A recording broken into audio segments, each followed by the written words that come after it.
तो गाइस मैं बता रहा था, हमने क्वेश्चन इधर तक के देखो। थोड़ा सा क्या हुआ था, अभी वीडियो बीच में खुद ही खुद रुक गया था। फिर से मैं चला रहा हूँ तो आप लोग यहाँ से देखना। सबसे पहले हमारा क्वेश्चन क्या था। क्वेश्चन है हमारा, इंस्ट्रक्शन है वो है कितने का है, 6 वर्ड का है। और पहला ऑपरेंड हमारा क्या आता था, रजिस्टर इनडायरेक्ट से आता था। सेकंड ऑपरेंड होता था हमारा इनडायरेक्ट मोड से आता था। एक ऑपरेंड का साइज कितना था, 2 वर्ड था। दूसरे ऑपरेंड का हमारा दूसरे का एड्रेस, जो ऑपरेंड हमारा 2 वर्ड का था, एड्रेस कितने का था, 2 वर्ड का था। फिर हमारा मेमोरी का एक्सेस टाइम कितना था, 30 नैनो सेकेंड था, और 1 बाइट एक्सेस करने के लिए। तो हमें फेच का टाइमिंग, एग्जीक्यूशन साइकिल और इंस्ट्रक्शन साइकिल हमें बताना था। तो हमने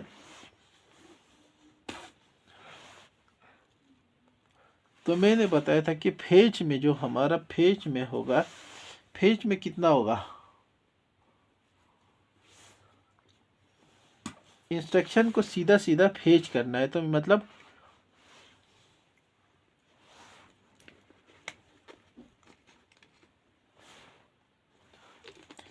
इंस्ट्रक्शन को सीधा फेच करना है, तो मतलब इंस्ट्रक्शन को, एक इंस्ट्रक्शन का 3 नैनो सेकेंड है तो 24 इंस्ट्रक्शन का 720 नैनो सेकेंड, ये हमारा फेच में आ गया था।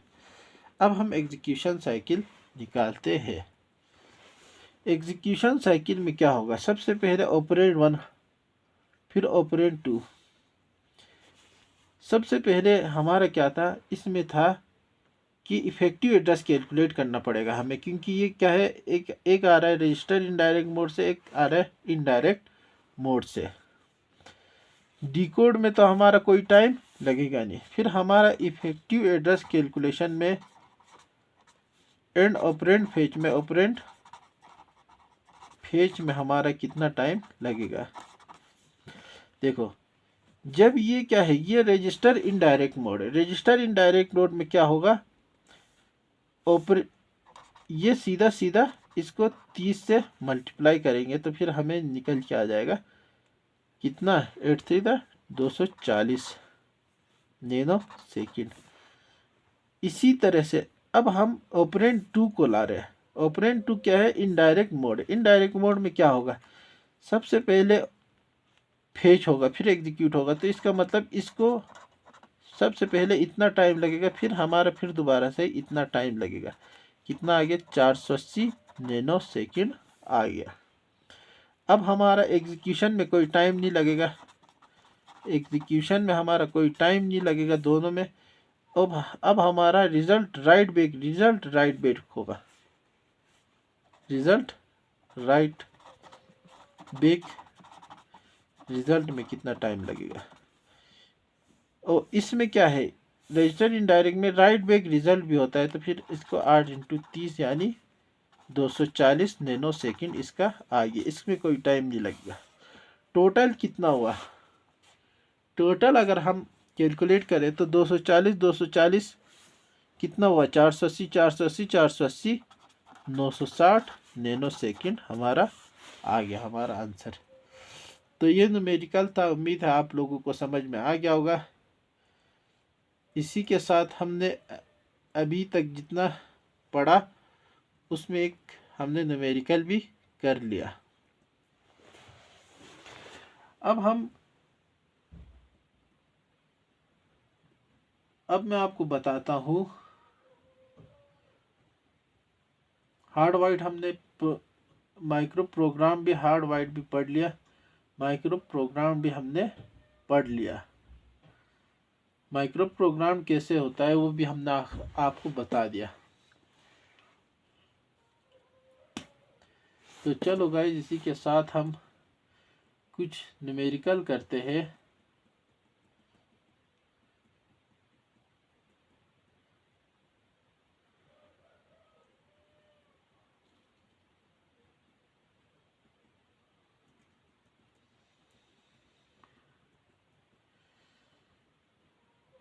तो क्वेश्चन कुछ ऐसा है, देखो क्वेश्चन है ऐसा,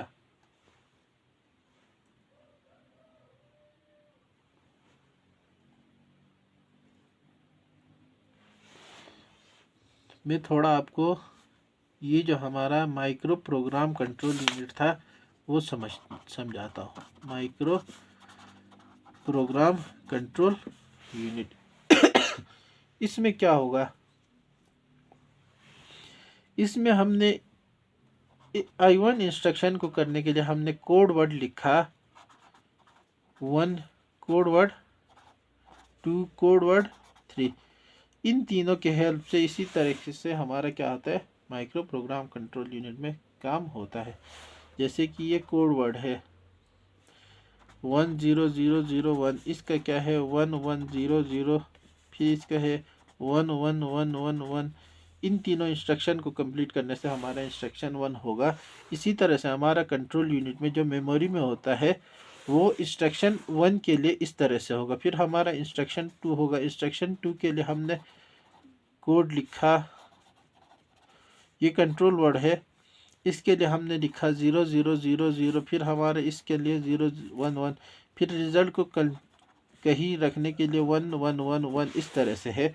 इस तरह से हमारा माइक्रो इंस्ट्रक्शन होता है।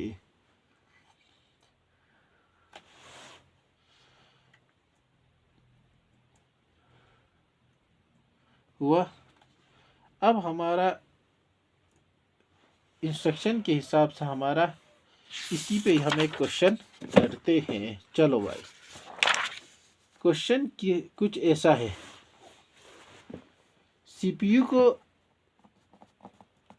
क्या करना है, सीपीयू को क्या करना है, इंस्ट्रक्शन 1 को एग्जीक्यूट करना है।